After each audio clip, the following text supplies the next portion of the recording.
in America.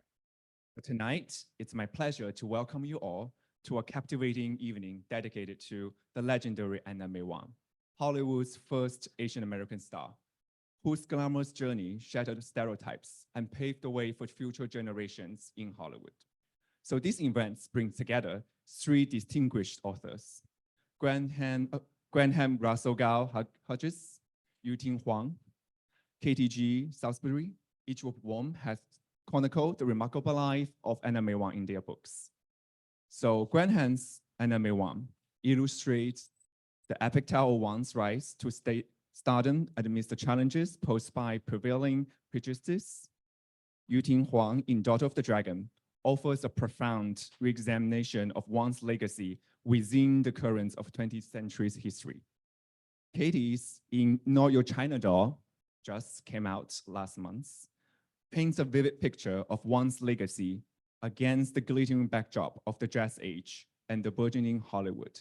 So I'm just also going to go off script a little bit. So this event also holds very special hearts, to myself, as a Asian growing up, right? We all know there aren't really Asian American idols, in Hollywood, right? If you name a few, we'll probably Bruce Lee, but also, right along, right? Queer Asian icons, right? I think in today's term, Anna May Wong is definitely a sensation. So I'm just also grateful, I think, for the authors for, doing this very research, kind of finally, spotlighting her unremarkable life, her legacy, bring them to, to the public. So for us to appreciate, her work and her life. So thanks so much. So, and then of course, we are also selling their books. And then because tonight, we have special rates, and then you can, and of course, after the program, they will stay and then be able to sign the books.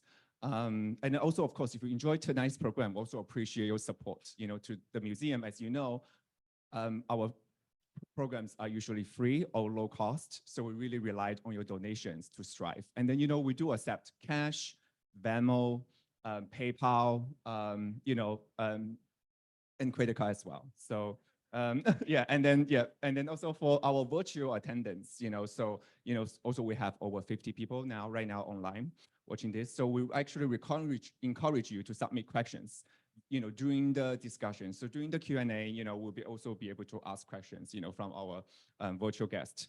And once again, as we about to enter the AAPI Heritage Month in May, we also have a robust lineup of programs, including, we're going to have a very interactive walking tour called Catching Silhouettes. Basically, it's a 90-minute experience. We'll take you around different spots in New York City, Chinatown, but the guide, there will actually be actors. So there will be enactments of, kind of different, sort of spotlighting different histories, different associations, and different landmarks. So, and then of course, other programs, including our education programs, other MOCA talks, including a talk on, also another remarkable, I would say, Asian American hero called Hazel In Lee. If you have not heard of her, please check it out. She was the first Asian American female pilot, to learn the, pilot license in history. So, just similar to, Anna May Wong, her life, definitely has been unrecognized until, recent years. So without further ado, I will now hand it over to Graham to actually start the conversation. So once again, thank you so much for coming. Thank you very much, Neil. Can everybody hear me back there? Okay? Yeah? Okay. Well, thanks very much to Neil and the rest of the staff at MOCA for setting this up, especially to my valued student, Nancy Ng. I'm not sure if she's here. There. Okay. Yes, who works here at MOCA and helped facilitate this evening. So thanks very much to Nancy. So Neil asked me to moderate this event. Yeah, probably. Probably because I'm the oldest of the three of us. And I, accordingly, being an academic, I prepared a series of questions distributed to Yunte and Katie about a month ago, so there's no surprises. I will ask them the questions first, and then I'll answer last. So, I'll be third, again, the oldest guy. To move this conversation along, I've asked them to sort of keep their responses to about a minute or so. At the same time, we can always circle back to things, if we digressions, responses, hopefully no fights, but we'll see. And after we've talked for a while, I'd like to open up the floor to you dear audience, to hear your questions. And after that, as Neil said, we have knowledge for sale. So, right over here, you can buy 3 excellent books for the price of a meal. I think that's a pretty good deal for signatures. So let me start off with my first question. Again, I'm going to start with Katie. And talk about first about what attracted you to Anna May Wong and how that sensibility is lasted. So, it's kind of, can you hear me? Sorry, difficulties. So I first learned about Anna May Wong actually 20 years ago. I was a college internship doing an internship at the Chinese American Museum in Los Angeles, which also just reiterates the importance of institutions like the one we're in right now. And my first day on the internship, I was given a tour of the museum, and there was a photograph of a woman at a Moon Festival parade. And I immediately asked, like, who's that woman? She looks so modern and chic. And I was told that she was Anna May Wong. And I was completely flabbergasted that no one had ever told me about her, being Chinese American myself, having grown up in an Asian American community. And my mom herself had grown up in Chinatown in Los Angeles. I was shocked that I hadn't been taught about her legacy, and I felt a bit of a sense of injustice that people didn't know who she was anymore. So that was kind of the first brush, my first brush with Anna May Wong. All right. When people ask me why did I, wrote the Charlie Chan book, I always say because he was my grandfather. And people say, really? Yeah, of course. But people now ask me why did you write about Anna May Wong? Because she was my great aunt. Because Huang and Wong, as you know, it's Cantonese, is actually the same last name. But jokes aside, well, as many of you know that, the Anna May Wong book is actually the third and the final installment of my trilogy, Charlie Chan, Siamese Twins, and Anna May Wong.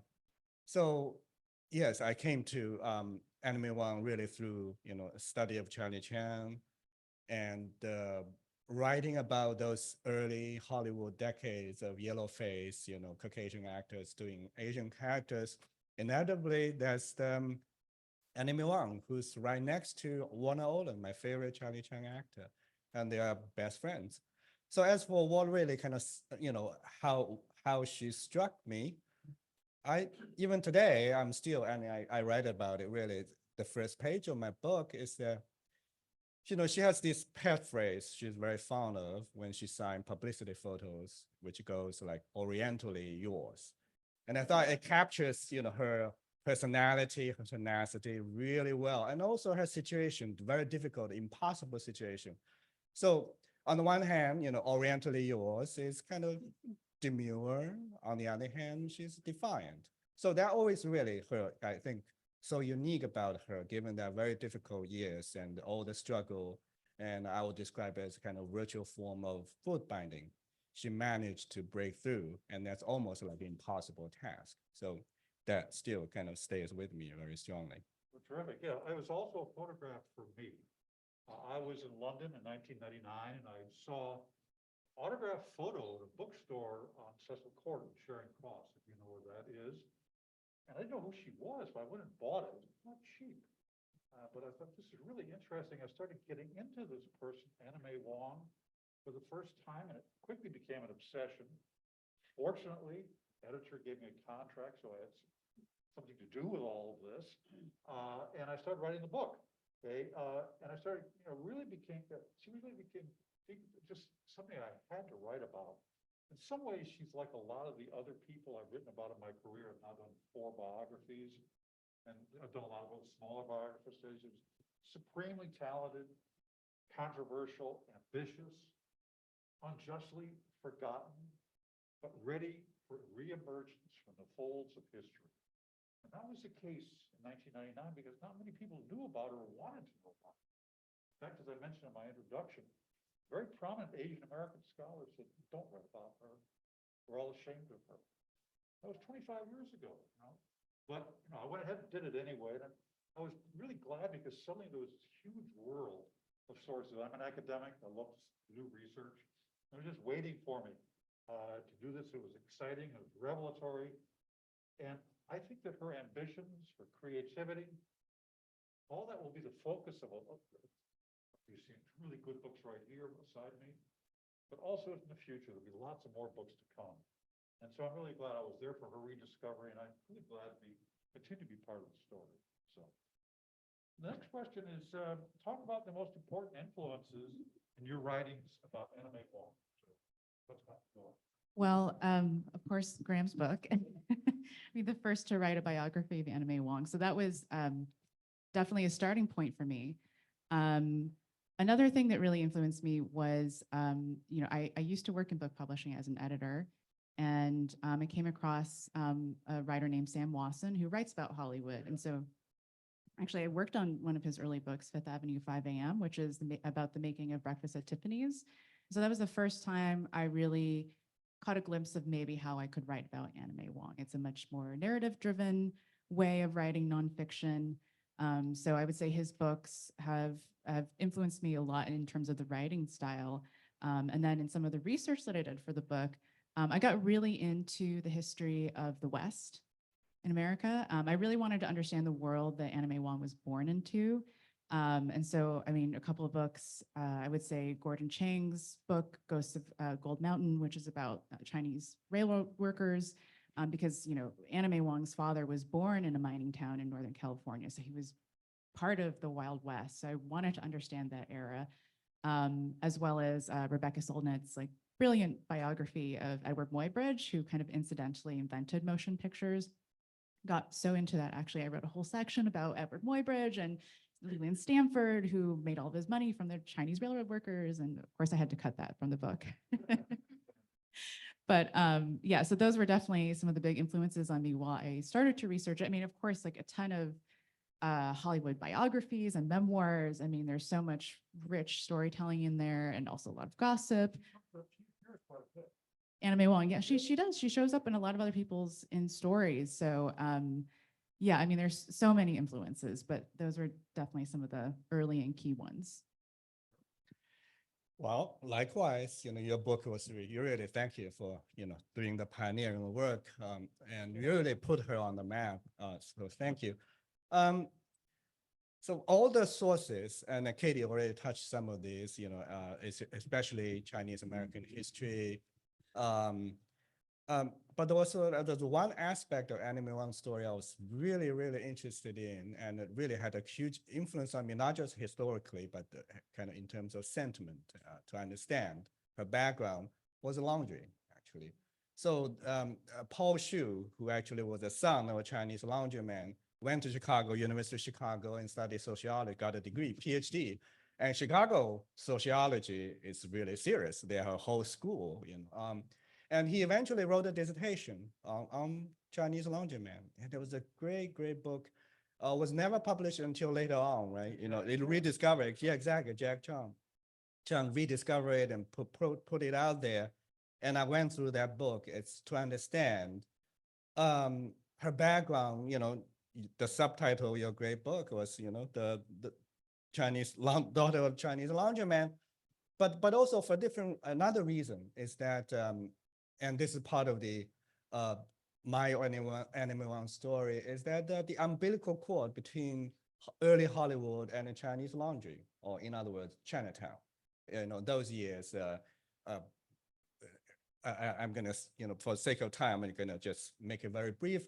In a sense, the exoticism and the robotic action in the Chinese laundry really attracted early filmmakers. So it's kind of serendipitous in some sense. The greatest Chinese American star was literally born in the Chinese laundry. And because the rise of early Hollywood, the technology, the content, and it's inseparable for what's going on the street of Chinatown, and especially Chinese laundry. Very short, brief example, the earliest short reels made by Thomas Edison, both of them were about Chinese laundrymen. Yeah, and also Anna May Wong's father, a member of the Huang Laundry Association. Wong, yes. And it's practically a norm for a guy to be a laundryman in Los Angeles, Yeah. so, which brings her, of course, to her typicality. As for myself, I come out of African-American history. My work has been about Black New York. So therefore, you would start to look at agency, and you begin to see how people express themselves in times of oppression. It's interesting that the Jim Crow era coincides with the era of Chinese exclusion. There's a lot of prejudice both the people face, and to see how Anna May Wong dealt with this, all the strictures against her life that were actually shared by Black people. So a lot of it was very familiar to me in many ways. Of course, there are peculiarities to her background. I also wanted to say, and again, this is something that was really important in Black studies around when I first found out about Anna May Wong, was to learn about African origins. I think it's still important, but not everybody agrees with me, but then it was really important. And so we want to find out about Anna May Wong's Chinese origins, okay, to see how, remember, this is somebody who did not visit China until she was in her mid-30s. Okay, so it's all an imaginary. And what she's been taught by her father, okay, what she learns in the community, which she goes to all of those Cantonese operas that are around town. Okay, you know, and once she becomes successful, when she's got her career going, China becomes her North Star. Okay, it really becomes what she wants to have as her inner meaning of her life. And that's the kind of thing which I think was very common in African-American history as well. So I think in terms of a book, Maxine Hong Kingston's book, Woman Warriors, especially chapter on the no-name woman, was just so influential on me. It just sort of gave me a sense of where I could go with this. So speaking of sources, what for you were the most fascinating? Well, I mean, the interesting thing is that you would think with Anna May Wong not having really left any of her own papers, there wouldn't be that much from her directly. But I mean, other than her letters to Carl Van Vechten at Yale, but she gave so many interviews and also penned a lot of articles herself in magazines. I think for me, finding so many primary source accounts from her herself, and she has such a clear voice, like such a distinct and clear personality that comes through in her voice and in her writing and when she speaks. And that was something, you know, I tried to quote her as much as possible in my book because I just felt that you should all experience her through her own voice, which you know is so compelling and unforgettable. Was there a second part to that question, or are we gonna? That's it. Oh, just What was the source? sources. Yeah, I mean, I would also add to that. One interesting thing that I found, kind of late on in the research process, was it finally occurred to me to look at correspondence between her friends to see what they were saying about her when she wasn't around. Since Fanny Marinoff and her other friend Bernadine Sold Fritz both have correspondence at Yale, I went back and went through their correspondence to each other. And I spent 2 days there and I almost left empty-handed, but on the last hour of the last day, I came upon this letter from the 1950s that describes in very stark terms Anna May Wong's struggle with alcoholism and her fading beauty and her, you know, fading fame. And is basically a description of, she was in New York City on her way to London and she was having lunch with Donald Angus and Carl Van Vechten. And she arrived, or it's not lunch, dinner. She arrives to dinner so drunk that they end up having to carry her out of the restaurant and back to her hotel. And then apparently Fanny confronts her later and says, "Why are you doing this to yourself? Don't throw your life away." And apparently Anna May Wong did not take that very well. And so on her way back from London, she refused to see her again. And then of course, you know, they smoothed things over and never spoke of it again. But it was a really interesting exchange between Fanny and Bernadine, speaking about, very frankly, about their friend's depression and her alcohol consumption, and then also some kind of really mean things that they said about her. Fanny, who had also been an actress, but more in the theater, and she wasn't successful in film, wrote in the margins of the letter, "For you know, she has no talent." And I mean, and I was on the train back from New Haven to New York, trying to decipher this handwritten letter. And when I finally figured it out, I was like, oh my God, I can't believe she said that. Yeah, well, those are the wages of one's oppression. Well, sure. So we know she's just not a talented and beautiful actress, but she also a great fashion icon. She had this unique ability really to turn, you know, working class symbols into high class fashion, such as coolie hat, you know, coolie jacket. When she wears them, they become high class. But in the process of writing, researching, I was really struck by the fact, and this is something and I'm a writer. And one thing I was really struck by was that she's a brilliant writer, actually. And she barely graduated from high school, but somehow, just like a lot of great American authors, Jack London, Mark Twain, you name it, all self-taught. Herman Melville, my favorite American writer. So when I was quoting from her, own voice and published serialized articles as well, especially during the China trip, when my editor was reading my manuscript, he called me and he loves to talk with me, and he said, "Yunte, do you think Anna May Wong has a ghostwriter?" I said, "Come on, Bob. Nobody has a ghostwriter to write personal letters to friends, right?"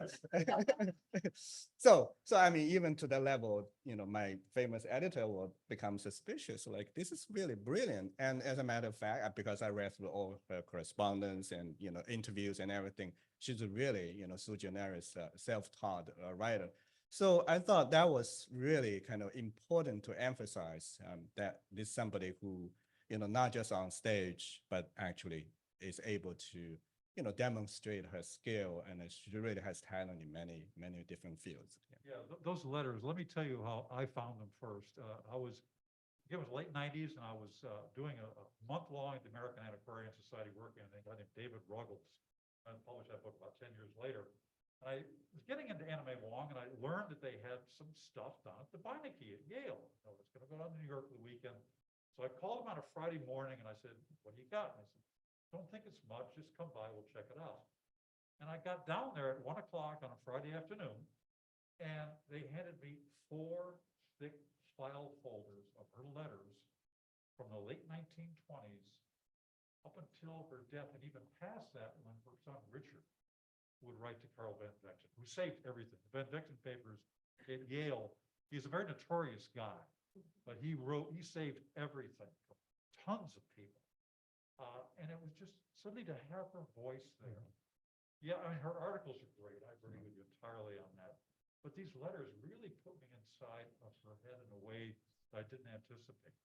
So there's one other story I want to share with you on this. So a couple of years later, just before the world collapsed, I went to China, and I have some very close friends there who took me around the libraries, Beijing, Beijing, Shanghai. We found oodles of articles about her and all kinds of things. I mean, I was surprised that there was that much. Then we got down to Guangzhou. I went to the library there. I was really upset because there were no books, hardly any at all. And I was thinking, what are we doing here? And my friend Wu Jinping from Jinan University said, well, look at this. They had a full set of Xining magazine, which is the magazine for overseas Chinese. I believe it still exists. And he went through it and he said, look, here is Wang Samsing talking about his daughter from his home village in Chang'an, right outside of Toishan. He's there, he's talking about how proud he is of his daughter. And within a couple of days, after my friend made some connections, I was standing in the doorway of her ancestral home. And I was so moved and emotional that I immediately bummed a cigarette from our driver, just so I could calm down. Because suddenly I just felt I was really I could really be part of her story. Okay? And from there, I also met her Chinese descendants. There are a lot of them. I became very close to them. They gave me some great images, which I have in my book of her father when he was in the 1890s, his first wife, his son. Okay? Those people are still my friends. In fact, one of the daughters is coming over next month. Her daughter is graduating from the University of Pennsylvania. So, I mean, this is another whole side of Anna May Wong that I think that we need to learn a lot more about.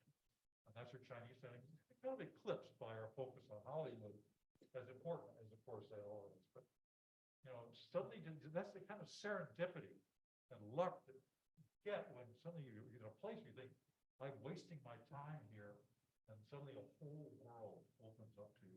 It's just amazing. And I've never forgotten that moment, or even the taste of that cigarette. So, what are the biggest difficulties you have encountered? Well, so I really wanted to learn more about Anna May Wong's friendship with Paul Robeson.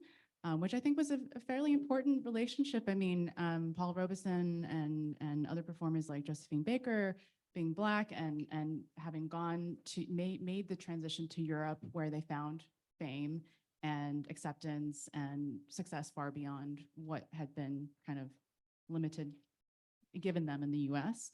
So they were certainly kind of role models for Anna May in her own plans to finally accept an offer and make films in Germany. So I really wanted to understand, I mean, because I know she was there at important moments in his career, going to the opening night of Othello in London. She was there on one of his big birthday celebrations, but there isn't a lot beyond that we know about. Like, you know, what did they talk about? Did they write letters to each other? What did that kind of solidarity look like? So I wanted to learn more about that, and unfortunately, the Robeson estate has made all of his papers private, essentially. So that was a big struggle, because I tried a lot of different avenues to get into that and was eventually told, well, we're going through the papers and we haven't seen anything about Anna May Wong, but we'll let you know if we do. So that was a big disappointment. But I felt it was important that he still have a presence in the book, just because you also have to see, I mean, for as many challenges as Anna May Wong experienced as an Asian American, Chinese American woman, it was much more difficult to be a Black American and to be a performer. Paul Robeson, while he was, doing plays in Greenwich Village, like The Emperor Jones and I can't remember the other one, but he couldn't even get a meal in New York City. He could go maybe to Harlem or to Grand Central, but there was no establishment he could walk into and be served. So I think we've kind of forgotten collectively like what America was like 100 years ago. And so I think it's important to understand the difficulties Anna May Wong experienced, but also what it would have been like if she had been Black. So I kept him in the book, but without having as much connective tissue as I would have liked. Let's talk about the archives, because the connections are great. Robeson's wife is Londa, the long-suffering Londa, was also something very important. She was one of the first Black Americans to come to China after liberation in 1949. She wrote extensively about that. Sorry. We have a great expert here, telling you something. Difficulty. So this may sound like a digression, and I learned it from Melville, who's founder, but it's not a digression. So my difficulty is actually about style and a narrative. All right. So it has to begin with a place I just visited, my home state, Alabama. So as some of you know, I was born in China, grew up there, went to college in Beijing, and then Tiananmen Square, the event broke out. I was sophomore. That's when I decided I'm going to get out of there. So, and I did, when I graduated, and I landed of all places, in Tuscaloosa, Alabama. Don't ask me why, but I did. And then I struggled. I opened a restaurant, and it's still there. I just, visited my ex-partners there. They're doing great. And as a Chinese student, trying to make a living in the Deep South was very difficult. And so I worked my butt off for 3 years, eventually decided to go back to graduate school, went to Buffalo, got my PhD and all that. All these years, I want to write about it. Those 3 years, the culture shock from Beijing to Tuscaloosa. And I want to write a book called Looking for Times Square in Tuscaloosa. Yeah, because I was looking for Times Square, no difference. But anyway, so I started out as a poet. And so I write, short imagistic poems about those experiences. But those are narratives, it has to be narrow. So I wasn't happy about it. And I started writing a novel. And I was writing a novel, and my best friend, an agent sitting right here, who also went to Alabama. We knew each other from those years. And I showed him a few chapters, and he said, dude, why are you wasting your time writing a novel? Like, these are all true experiences, why don't you write a memoir? It's like, memoir? Don't I have to be like 60? Now I'm 55, okay? At the time, I thought, has to be something. But Glenn was, very perceptive. He said, well, for your first-time writer, nonfiction is easier to break into, and then novels are difficult. So, okay, I gave it a try. So I wrote, actually, a draft of my memoir, and he helped me shop around New York publishers, and again, got rejected. Apparently, I sucked. And but the thing is, every rejection kind of no came with this kind of comment, like which goes like, this guy has an interesting history. He seems to know how to write, and but he needs to be more forthcoming about his experience, which means, you know, there's too much literature, not enough sex in the story. So, but then I realized, you know, but I'm Chinese, okay, Oriental, and that's why I'm fond of, you know, Anna May Wong's paraphrase, Orientally yours, because show and tell, the American style, tell and withhold is actually equally important. You know, and here we have the, you know, ideal, the kind of free press, you know, transparency and everything. Growing up in a culture like China, we all learn to be critical readers. You know, when you pick up a newspaper, you read between the lines, you know what's there on the other side. And here you pick up New York Times, and it's like, okay, this has to be facts. But actually, reality is far more complicated than what's on the page. So as a result, I'm kind of addicted to this kind of style. I'm not comfortable with kind of American naked confession, kind of Oprah Winfrey Club style, you know, just pour your heart out, juice up sometimes even your experience and everything. So coming to Anna May Wong's story, because of her own fondness, she has a full grasp of her position in this kind of bait and switch sort of, you know, she understands what her attraction was kind of for the audience, the viewers, and also the limitation and everything, the way she struggled with it. So I thought my writing, again, has to be kind of befitting, you know, her experience. So that is kind of balance act, actually, I had to do. On the one hand, you know, kind of fact-finding, archival digging. On the other hand, how do I manage to tell her story in a way that actually kind of interesting? Not just say, okay, I found all the facts, you know, kind of gossip column sort of style. I'm not comfortable with that. And partly because of who I am and my own experience and you know, the literary tradition in which I was brought up. It all comes through. Yeah, I didn't have a lot of difficulties. You know, I was sort of growing wings and finding all this great stuff. I actually came back from China with a big cardboard box full of Xeroxes, you know, tons of stuff, you know, so I didn't have a lot of trouble. The one thing, a difficulty I did have was with the family, with Russell Gao. I got him on the telephone. Actually, I wrote him a letter first. And I sent him pictures of Shanghai, where he had been until 1937, and 4 or 5 years there. Got him on the phone, and I said, "Well, to talk to you about your sister." He said, "I don't want to talk." And I said, "Well, you know, I've been to Shanghai." He said, "I want to talk about that." And so that was, you know, frustrating. And I was sorry about that. And I don't know what they have there. I've always wondered about the relationship that Bennett Cerf had, who was a legendary editor in the 30s and 40s. He was always wanting to get Anna May Wong to do a memoir. And if she ever did anything about that, it'd be kind of fascinating to learn. I don't know if the family has that or not. But in the long run, it didn't matter because the immigration records were so thorough about the family, plus the Van Vechten letters. So, you know, it kind of was frustrating, but that was the only thing. So. Can I just add one thing to that? I am hoping that there is a memoir in a. No, I don't know if there is, but you remember Grace Wilcox? So this was a reporter, writer friend of Anna May Wong's, and I think that because I was able to find a bit more about her because, you know, now with everything digitized, it's very easy to search databases. And there's a column she writes where she wrote a profile later, maybe in the 30s, about Anna May Wong, and said that Grace said that she hoped to one day help her write her autobiography. So part of me is always wondering, well, did they start working on it? And is it someplace? But who knows? And Bennett Cerf, I mean, people know his name. He was one of the top editors in New York City. So it would have been just a fabulous book if it ever come out. Let's talk about method a little bit. Writing the book. How did you do it? How did I do it? Well, I started it in the pandemic. That made it well, it made it very clear what I could do and what I couldn't do. So all the archives were closed. But luckily, as I just mentioned, so many things have been digitized. So I started with a lot of newspaper databases, movie magazine databases, bought a lot of out-of-print books, Hollywood memoirs, that type of thing. that's how I started. And then once things opened up, started making research trips to, I mean, luckily there was a lot of things in New York, the New York Public Library, as you know.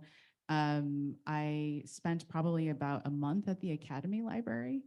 I called it my residency because I was there every day, so they all knew me.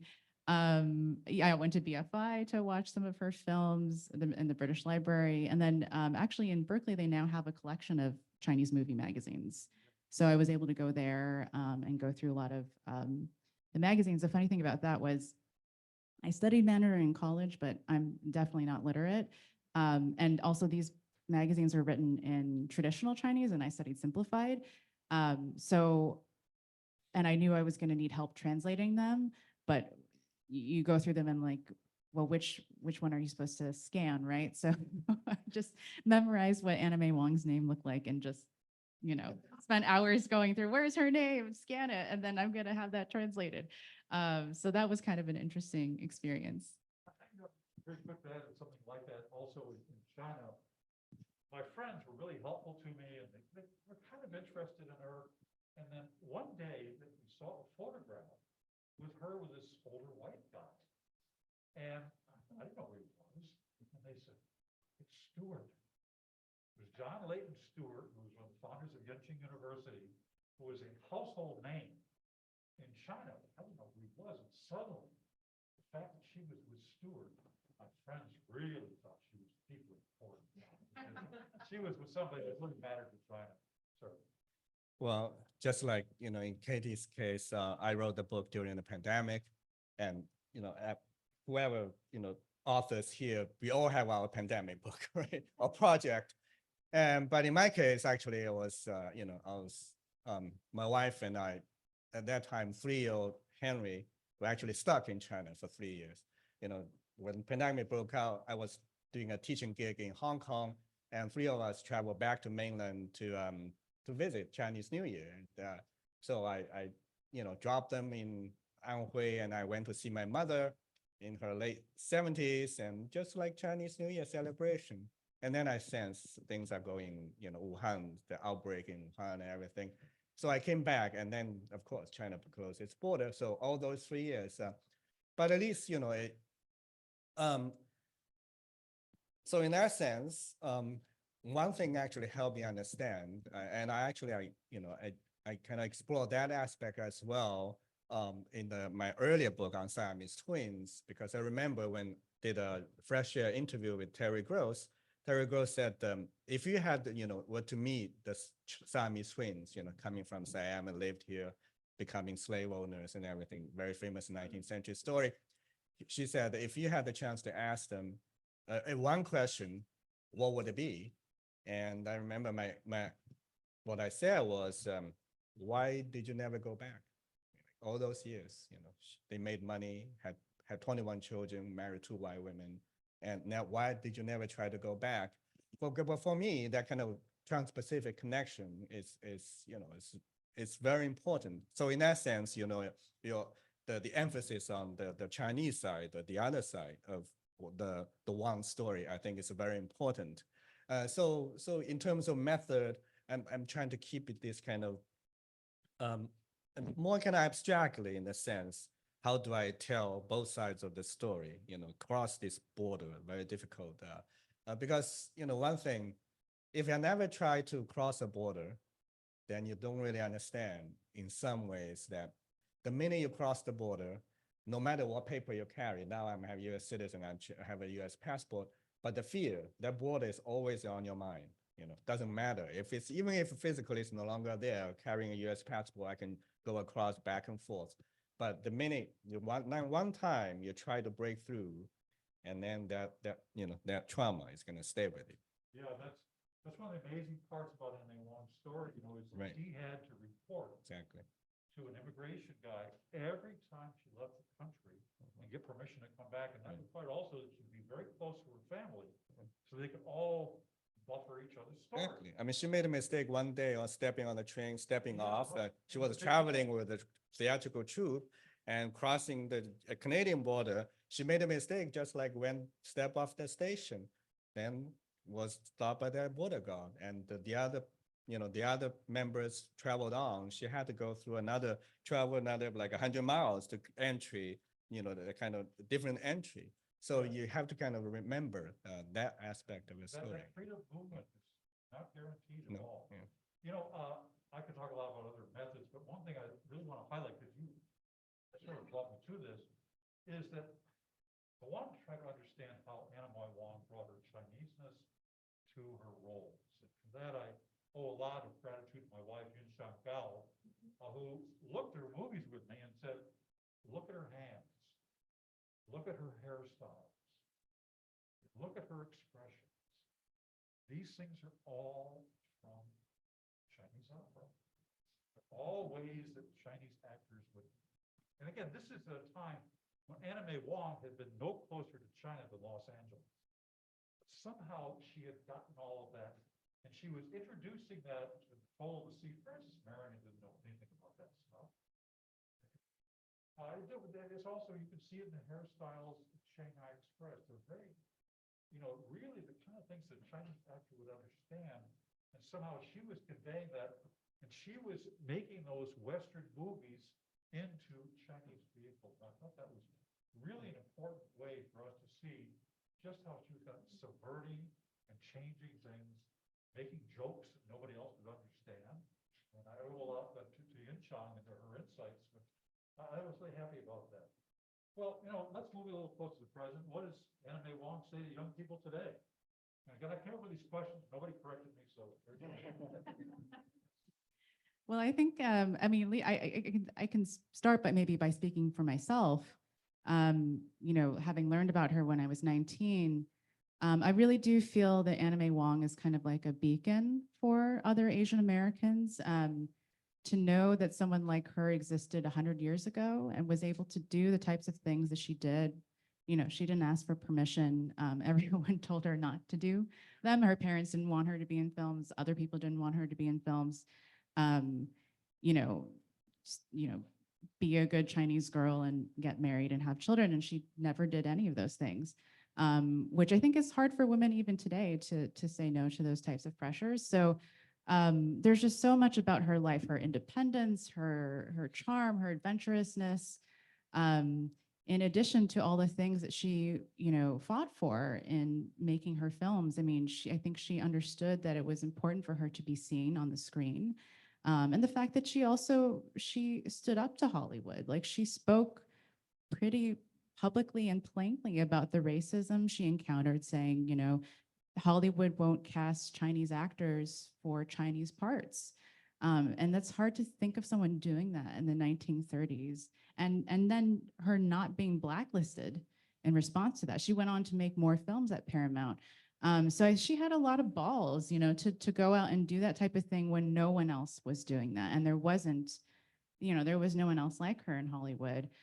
So I myself draw a lot of inspiration from her. I think that a lot of people, Asian Americans in Hollywood, I mean, now that there's so much going on in that, in Asian American storytelling, I think there's a lot of people in the industry who draw a lot of inspiration from her. Yes, I just hope that more people will learn about her story and watch her films, and that she continues to, inspire people in that way. Yeah, almost all of them. I mean, the Gallery of Anna May Wong on YouTube has an incredible collection of Anna May Wong films and television shows. So just one example, Lucy Liu,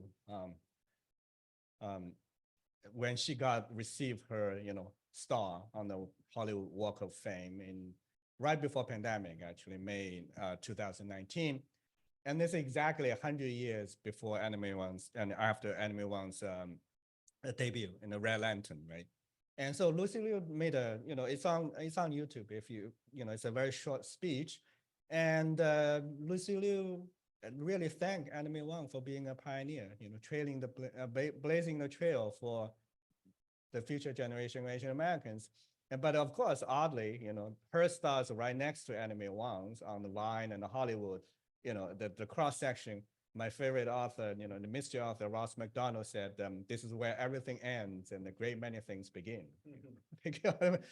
And Lucy Liu, just like Anna May Wong, saw the irony there, because this is really within shouting distance of the Chinese theater, the Grauman Chinese theater, the mecca of US Orientalism. And these two women, 100 years apart, representing this kind of Hollywood admiration, obsession, you name it, exoticization of so-called the Orient.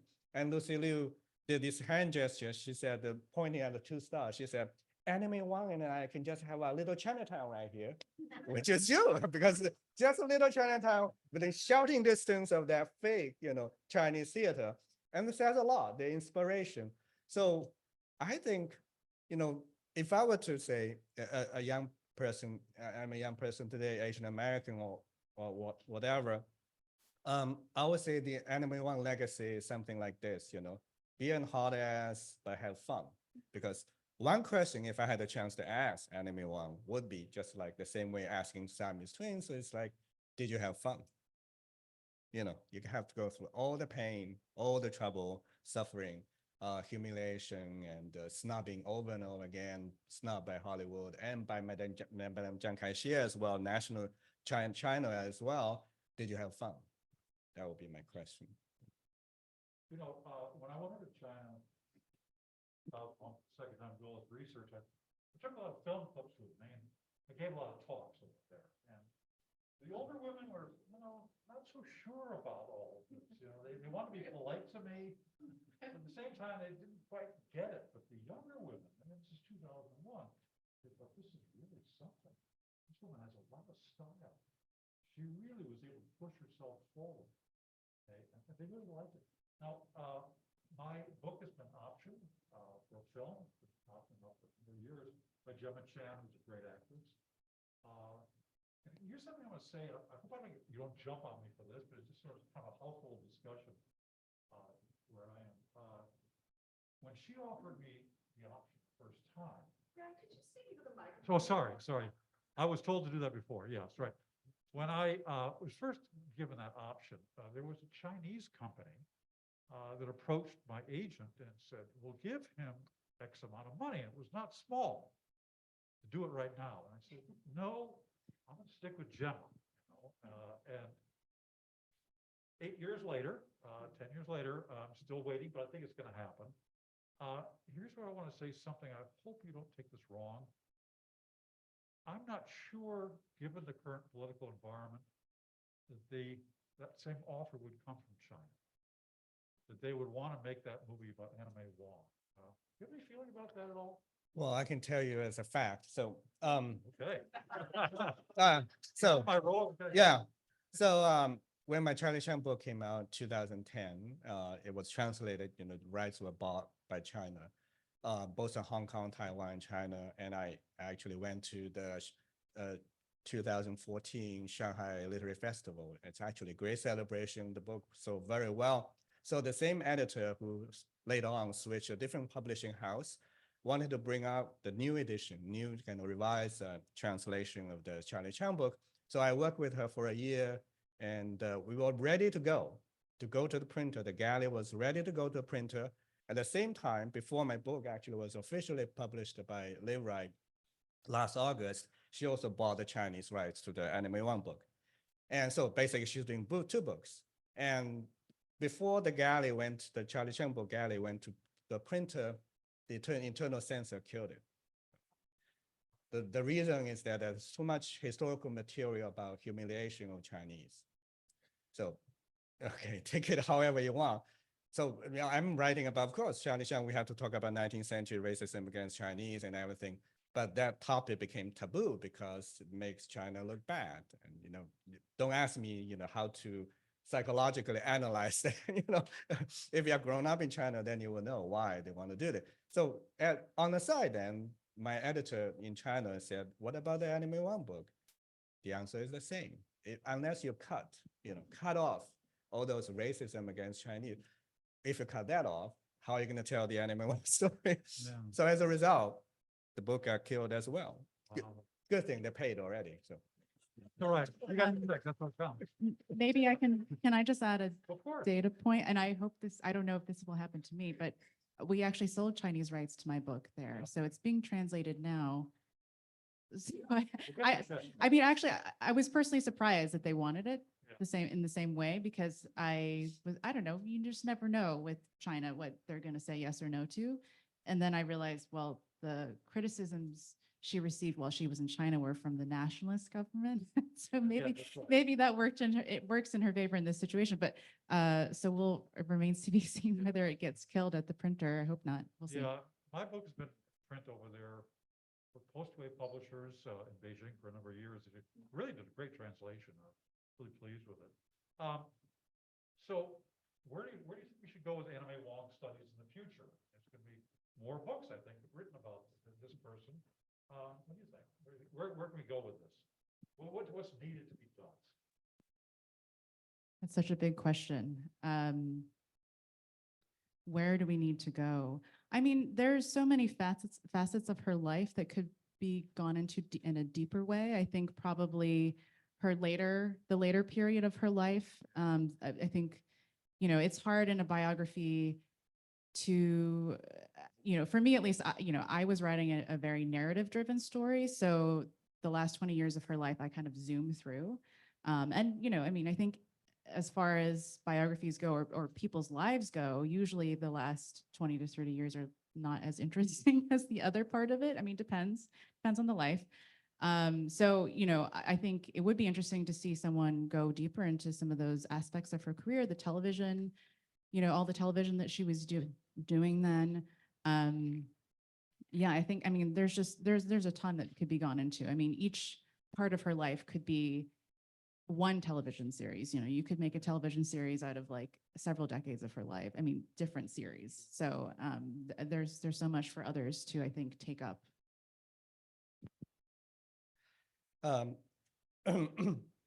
Well, it's very difficult to predict, what scholarship, and we have actually a new book coming out from Yuan Man, who's a scholar teaching at UC Santa Cruz. So it's about labor and performance, but it's a scholarly book, unlike, the book is the three of us done.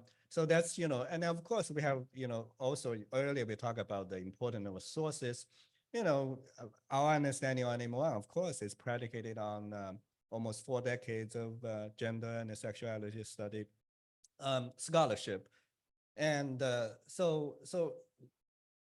for me, I think, and that's really the reason why and how I wrote my book, is that to understand what her story is about. It's not just about racism, right? Because it's very easy to say, oh, she's being snubbed by Hollywood and all that. It's racist, therefore, okay, study the fact and let's move on.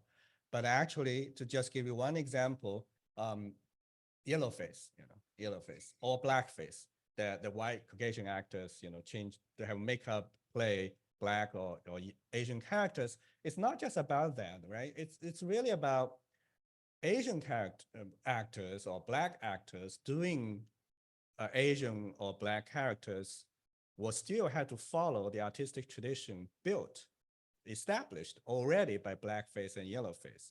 And this is the double binding, double bind that we still somehow witness and it's still going on. But also you can say, oh, blackface, yellowface, so racist, we should get rid of it. Well, if you just do that, then you really fail to understand that this great nation is really predicated on racial mimicry, right? Boston Tea Party is about a bunch of Bostonians dressed up as Mohawk Indians, grunting stage Mohawk words and dumping chairs of tea into the harbor. So as Lawrence, D.H. Lawrence would say, Americans love to imitate and really wants to be defined by what they are not. And this is actually deeply, embedded American cultural DNA, artistic tradition, literary tradition, you name it. So just to say this is racist, and therefore the Anna May Wong story is about how she overcame racism, but we really miss a lot to understand what actually happened. So I think intellectually and aesthetically, we need to keep our mind, open to continue to understand what actually happened. Okay, well, let me nerd out a little bit on this and talk about this vast internet possibilities. I did a quick check on it tonight. I went to newspapers.com, which is a big source for that. And I put in between 1918 and 1961 for Anna May Wong, 88,000 hits. Now, a lot of those are going to be repetitive. A lot of them are going to be advertisements for her movies. But, you know, we can learn a lot more about her audience. Find out where she was important. But then we're going to look at really what importance she had in terms of style, that we talked about before. I think there's a lot more that could be done on that. You know, and I think also to think about her as a global star. You know, in order to waste time, I put her name on all these great websites. So Africa, there's several thousand hits, believe it or not. South America, there's quite a few. I can't read all of these because it's Latin America, but they're there. Okay, and so to find out how she truly was this extraordinary global phenomenon is something which I think I've touched upon. I think the rest of us have too, but there's so much, much more. Okay. I've got one more question. I've been very patient, though. We'll be brief about this, but it's the kind of thing that I got to ask, like, all right, you've done this. What's next? It's like when you get married and then everyone says, well, when are you having kids? Yeah, right. You're like, well, I just got married. I want to enjoy that first. Yeah, so I just finished this book and it's out in the world. I'm really happy about that. Everyone keeps asking me, what am I going to write next? Probably not. Well, I don't know. I mean, I really love I love writing about Hollywood now. I don't know if I'll go in that direction necessarily. But being a mixed race person, that's something I think about all the time, and about being mixed Asian. So I'm thinking a lot about writing about that in some capacity, but not totally sure what form that will take. So we'll see. Well, as a workaholic, I'm obsessed with writing. What's that? Yeah, I have an academic book as well. So I'm, you know, amphibious in some ways. I have two books actually. One is about kind of Joe Anderson's sort of short stories about the small town where I grew up. But the other one is actually about Confucius. And this is really thanks to Anna May Wong, because orientally yours is one of her paraphrases, and the other is this. And Confucius didn't say this. She always, you know, prep her joke, deadpan, with this phrase, say, and Confucius didn't say this, dash, and then she will go on. So I want to find out what actually Confucius did say, you know, in a way, you know, so it's a joke, but then. A couple thousand years of possibility. Right? Absolutely, yes. Okay. Well, I've got a project which I'm going to come out with a book in a couple of years, but I should also mention my wife, Yunte Gao's terrific project on Su Yang, who is a contemporary of Anna May Wong's and has a very different kind of story, in which she was a good friend of the Chinese government. They approved of her. They saw her as a new Chinese woman. So talking about that is a lot of fun. But I'm doing a book on Henry Highland Garnet, who is a prominent Black abolitionist, considered to be one of the most brilliant orators in 19th century America. His church was about 2 blocks from here, Shiloh Presbyterian Church. First Black guy to speak before the House of Representatives. First Black minister to Africa, to Liberia. So that's what's going to happen. But again, that's me. So let's hear from you now. Now we have a mic. So how do you want to take this? Right? Good. Okay. And I hope you got some great questions, and let's hear from you. Who wants to break the ice? Now the real fun begins. Okay, all the way to the back there. Lady told me to speak up. Yeah. Thanks so much for this. I was inspired by a Medium post that Katie wrote on Half Caste Woman about the origins of the photograph of Anna May with Leni Riefenstahl and Madeline Dietrich. And I'm curious because Katie went through a lot of research of like talking about trying to date the photograph, which is different from what a lot of the sources said. So I'm curious also in each of your research, like when did you come across stuff that you're like, this isn't actually right because of how history or how those newspapers at the time were covering these stories? I think Katie also talked about Chinese women who were misidentified as Anna May. So I'm just curious about like the mistakes and inconsistencies you came across in your research for your books. Well, I guess I can just speak briefly about the famous photograph that we've Yeah, all sure. written about. the photographer himself, Eisenstadt, Very had, famous guy. yes, he went on to shoot the famous photograph in Times Square right after World War II ended with the sailor and the woman kissing. But he started, and he was German, and was at this party with Marlene Dietrich and Leni Riefenstahl and Anna May Wong. And he self-dated the photo to 1928. But I knew that it was during one of those carnival, like one of the winter balls, which would have been in January, February, and Anna May Wong doesn't arrive in Berlin until April of 1928. So I went through a lot of trouble to try to figure out, well, if it was in 1928, when did it happen? And then where did it happen? And actually, I have to say that I got some outside help because I had written about this on the newsletter, and then a researcher from the Met came and said, actually, I have all of the Ryman Art School magazines that they produced. And she's in the issue from February 1930, and it's the photo. That Wow. photo is in there. And I was Yeah. like, oh my God, thank you. This, like, I had all these other pieces, but I didn't know for sure. And she brought that to me. And that was kind of the moment that I knew. I was like, okay, it's 1930. So that was one little mystery. I mean, the Anna May Wong being confused with other Asian women from that period is constant. I mean, I go through a lot of photo archives, or just like, Getty or Alamy or whatever, and they always have other Asian women labeled as Anna May Wong, and I haven't yet figured out how to correct them, because that is definitely wrong. But yeah, I'll let you guys respond to that as well. Yeah, I mean, the Eisenstadt photo, I was fascinated by that. And there's also some very interesting versions, other versions in a film that Marlene Dietrich's daughter put out, in which Anna May Wong is pouring wine into Dietrich's mouth, which is a very suggestive thing to do, to say the least. And of course, you and I disagree on this, and I think this is quite fine for scholars to do that.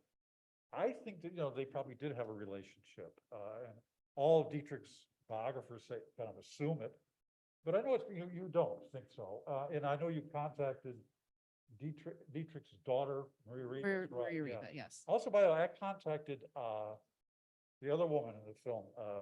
What's her name? Leni? Leni Riefenstahl. Yes, before she died. She lived in almost to be 100 years old. She died, by the way, from a plane accident when she was flying into the Sahara Desert, of all things. It was late 90s. But I contacted her, and she said, never saw her again. So, that was sort of her response to it. I don't think it quite answers your question, but it's just the way in which, people can look at the same kind of thing and get a very different reaction. Yeah, just very quickly. So earlier I talked about growing up in China, learning to be a critical reader, reading between lines. The same thing. We'll dig into any archive available, especially in those years when Anna May Wong was becoming famous, and the Chinese press immediately caught up with her. Any film she appeared in, she'll be her photo will be. And of course, the rumor mill, the gossip columns, and everything. Of course, there are tons of inaccuracy. Even when she was visiting, there's still a lot of the names incorrect, and a lot of inaccuracy. So there's a lot of definite discrepancy of archives. If you know the language, then of course will help. So I just Yeah.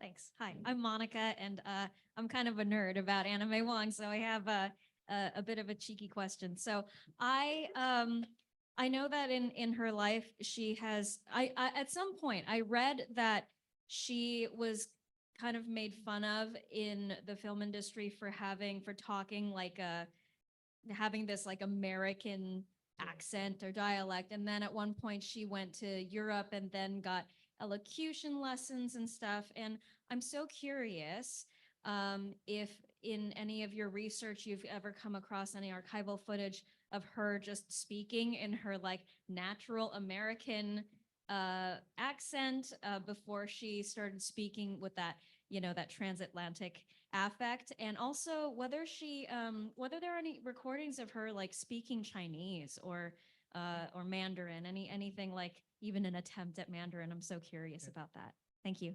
I mean, there is, especially when she returned from China, the famous Hollywood party, when she showed off the robes she brought back from Beijing, from Shanghai, specially designed for her.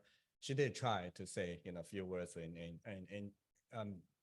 yeah, her Chinese, as you know, she went to Chinese school, but she played hockey all the time. Yeah.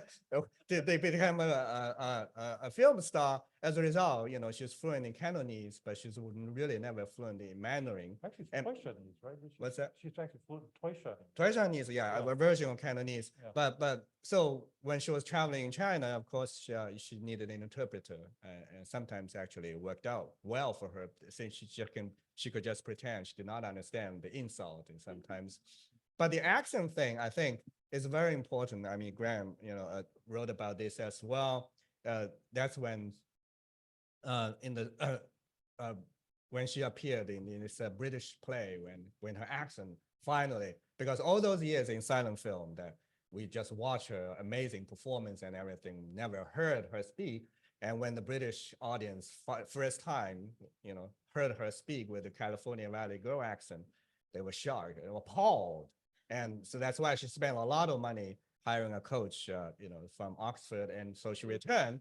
And after that, any film you see her in, well, she will have this kind of faint British accent. And, but of course, that's the prestige of the British accent. When I first started, got my first job teaching at Harvard, and I never experienced that so many people were speaking English with a faintly British accent. And I remember a cocktail party, I was talking to a senior administrator, and he had this British accent. And then I did a little digging. Turns out the motherfucker is as American as apple pie. But I'm sorry. We are online too. So apology to Howard and the audience. But I understand the prestige, and she spent so much money acquiring that accent. I guess it'll be difficult to let go. I mean, should I add to that? Yeah, I mean, as Yunte said, the criticism came from the play she did in England. And the other part about it was that it was an English adaptation of a supposedly Yuan Dynasty Chinese play. So it was like, oh, well, but there was one other Chinese actress, everyone else was in yellowface. Oh, but Anna May Wong, she has this porcelain face and she's so beautiful and, basically looks like a China doll. But then when she speaks, this terrible American twang, and she doesn't even seem Chinese. And it's like, well, what is a Chinese actress supposed to sound like in English? So, I mean, I think it's definitely an interesting thing. And I would love to actually hear what her American twang sounded like. I don't think there are any recordings of it. Her home movie has her talking in English. It's, I think the voiceover is a little bit later on in the 50s after she's seriously ill. So she doesn't quite sound perhaps as good as she would in the 30s.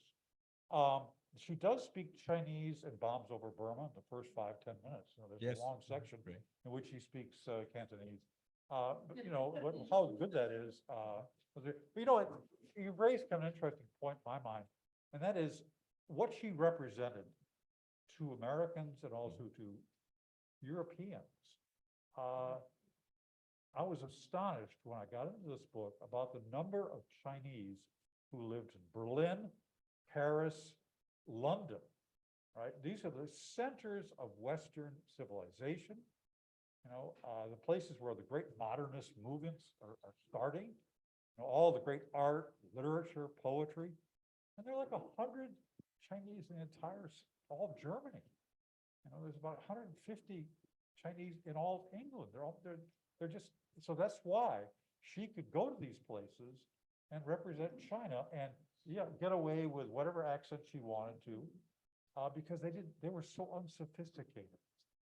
Despite all of their highly vaunted avant-gardism, their sense of who they were, they knew nothing about China.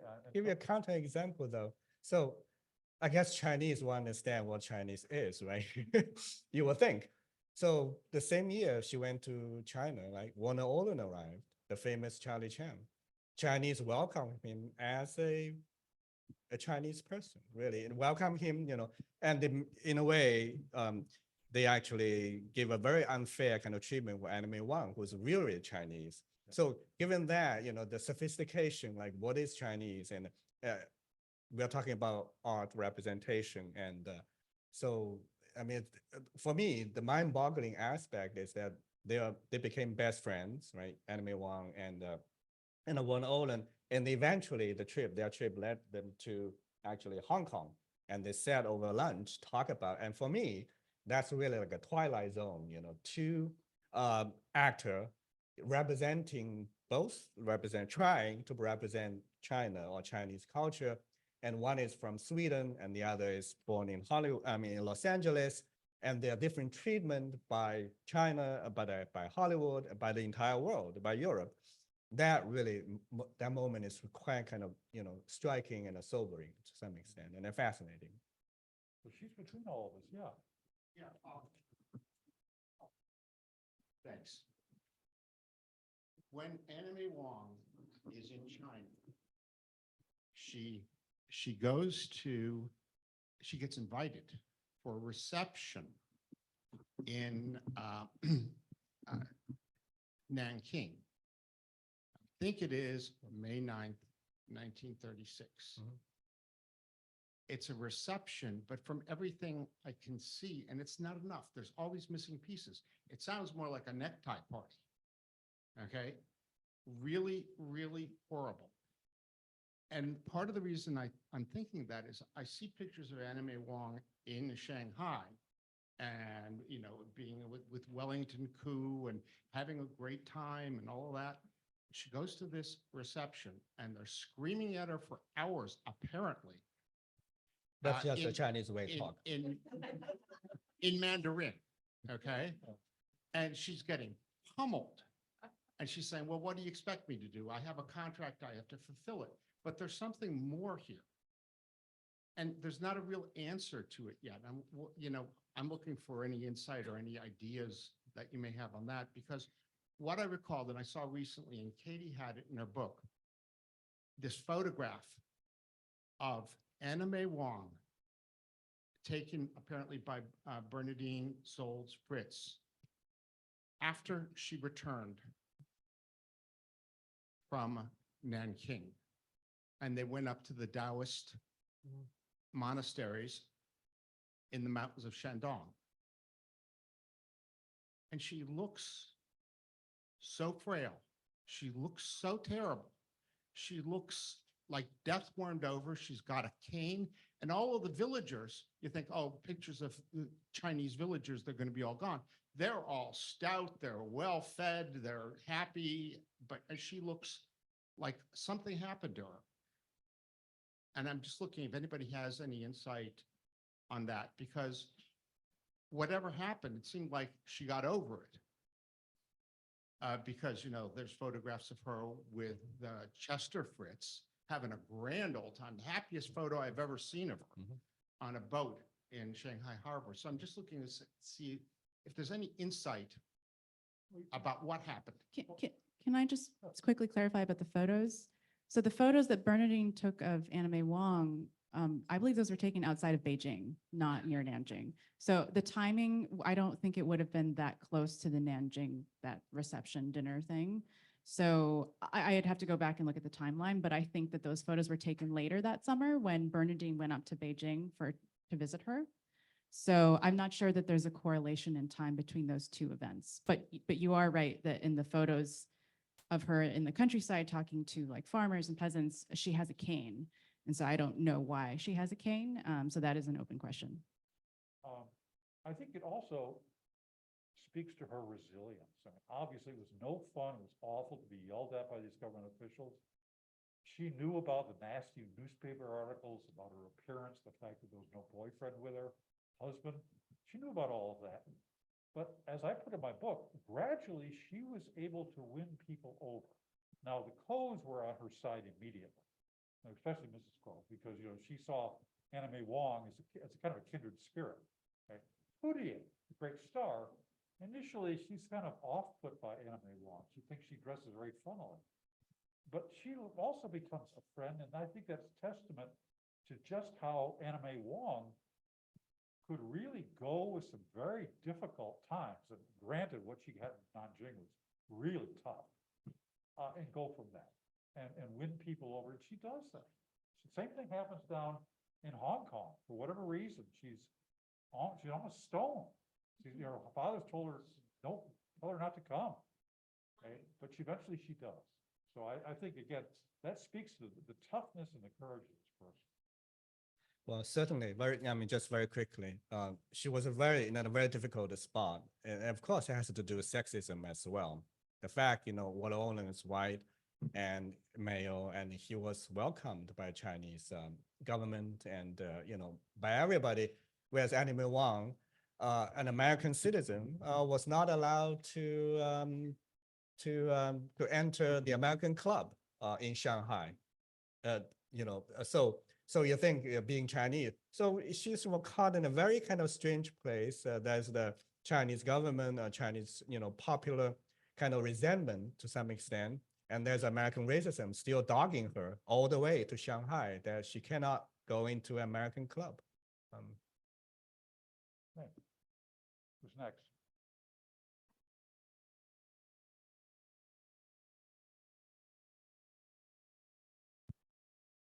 Hi.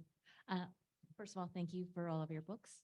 I have a question for Yunte and Katie. And if a producer told you they were going to make a film out of your books, and I'm going to exclude Graham from this, and there's a reason why.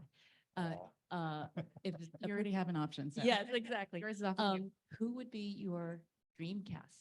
Would it be a known or an unknown? It's kind of an impossible task to cast someone to play Anna May Wong. You want to go for it? Oh, sure, I can go first.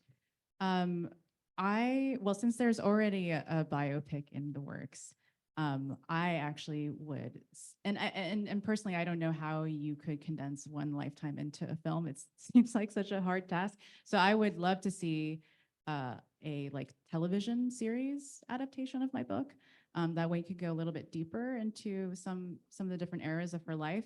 As far as who would play her, I always thought that Lana Condor, I don't know if some of you are familiar with her. I think she was in To All the Boys I've Loved Before. I think that's the name of the show, really successful, the book and then Netflix movie. I always thought that she looked like Anna May Wong, and I'd love to see her in that role. Otherwise, I think I would be interested in seeing an unknown, because it's such a hard thing to take a well-known actress and then mold her into someone else. Whereas when you start with someone who's kind of a blank slate, I think there's more possibility. Yeah, well, my immediate thought would be Wang Yifei, the mainland Chinese actress who did a Mulan, a film. But whoever we pick, it needs to have both fake British accent and a genuine California Valley Girl accent that can pull it off, as a biopic. Well, I hope we got a lot of movies to come. I mean, like a lot of books. I think that's why I asked the question about what do you see in the future? Because I think that Anna May Wong will be a topic for a long time to come. A couple more questions. We've got a couple more minutes before we do the book signings. Yes, good. People good. Over here.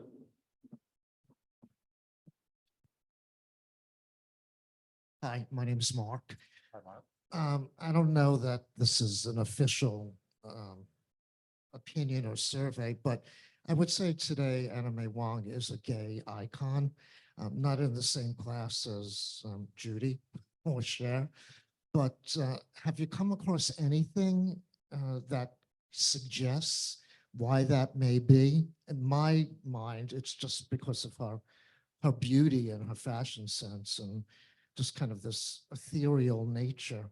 I don't know why that would be gay, but it makes sense to me.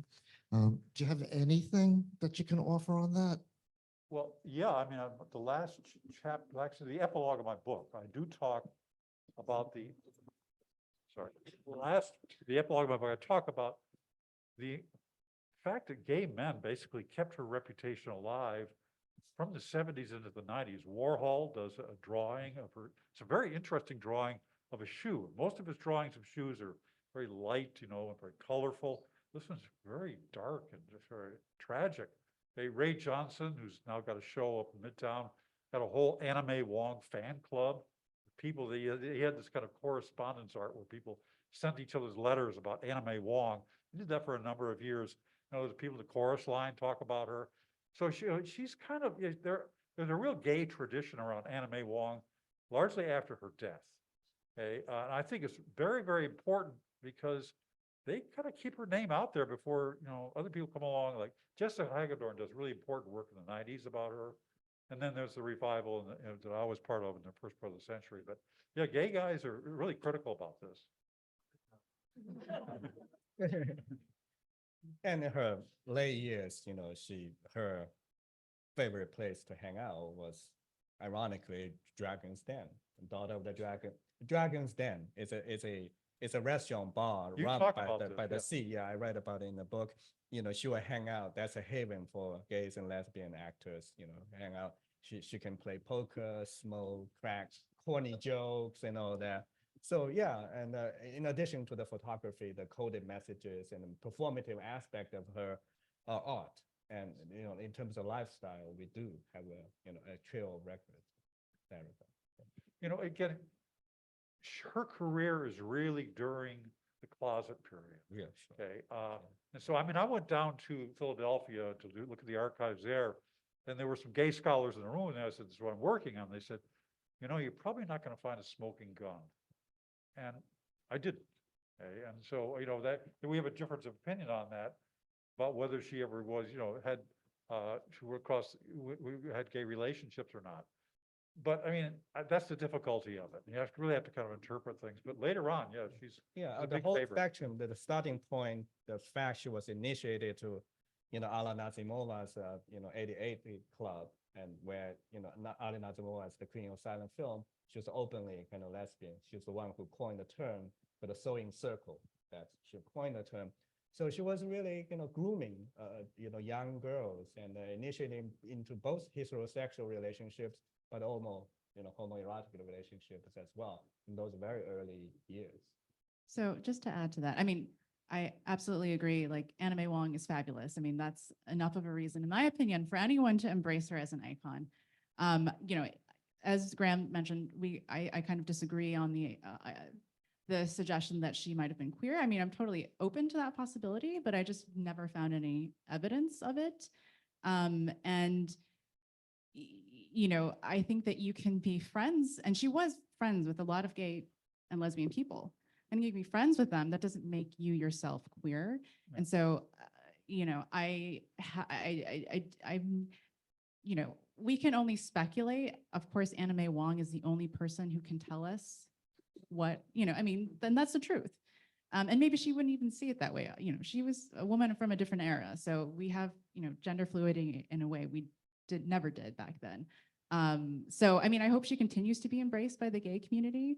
There's so many wonderful things about her. And I do think that she, as you mentioned, like in that closeted period, she was friends with a lot of people who, Ramon Navarro, Judith Anderson. So certainly that was a part of her world and her understanding. I'm sure that she felt a sense of solidarity with other people who had similar challenges in the world, that they couldn't be their full selves, right? So yeah, I think there's a lot of interesting things to talk about there, but I just don't see her. I just haven't seen any evidence of relationships with women. Yeah, no smoking gun, but again, these are people, they really take her as an icon from the 60s, really into the first part of this century and beyond. So I don't know, we'll see. I got another question over here. Hi, thank you. If you all need actors, I'm an actor. There you go. I'm shamelessly egotistical, and I'm also from California, so I do feel a lot of connection Cool. with Anna May Wong. No, ask a question in a British accent. Oh no, my British accent's awful, but it's not on me. But my question's a bit more lighthearted. I'm curious if you have a favorite Anna May Wong film, and if why, or yeah, just what's a film that you enjoy of hers? Well, for me, obviously, it's Shanghai Express, really, despite the fact she was playing second fiddle to Marlene Dietrich. She was really great. She had the best deadpans, better than Marlene Dietrich's lines, and she really held her ground, had her own force field right next to a really big star. And the director was totally making the film to make love to the star in any kind of, virtually, aesthetically, but she managed to to shine, and that is really incredible. Yeah. So my favorite films kind of change depending on what I've just seen.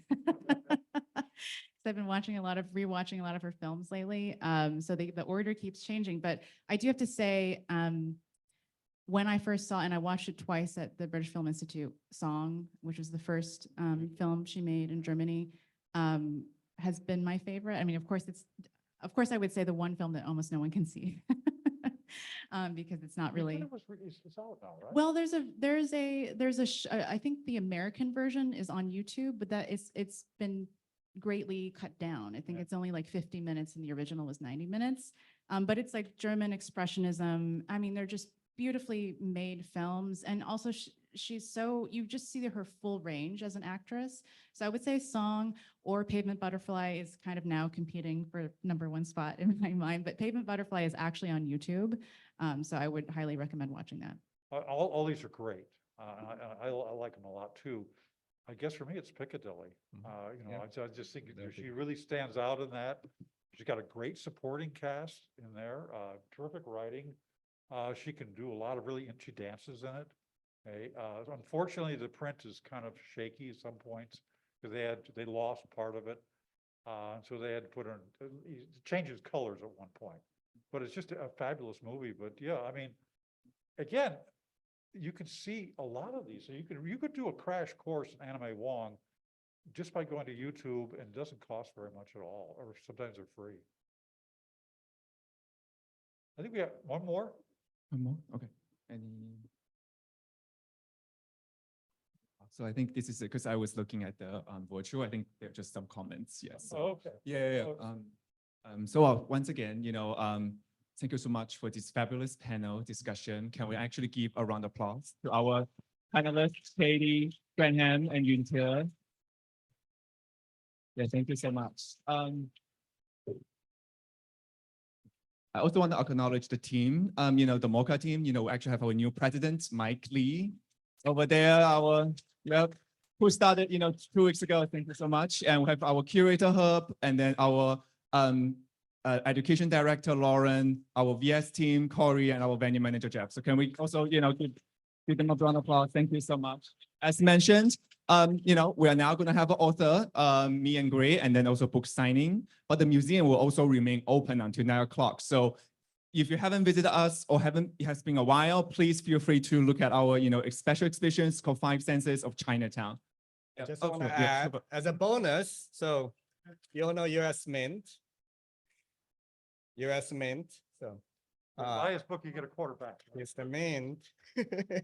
And 2022 US Mint issued the new Anna May Wong quarters. So these are uncirculated, brand new Anna May Wong commemorative quarters. So that doesn't matter whose book you buy, you will get I'm running. Oh, wow. The bonus. Yes, we love a bonus. Well, thank you again. If you enjoyed tonight's program, please support us, by making a donation. Also follow us on social media and on our website for our upcoming events. Thank you so much.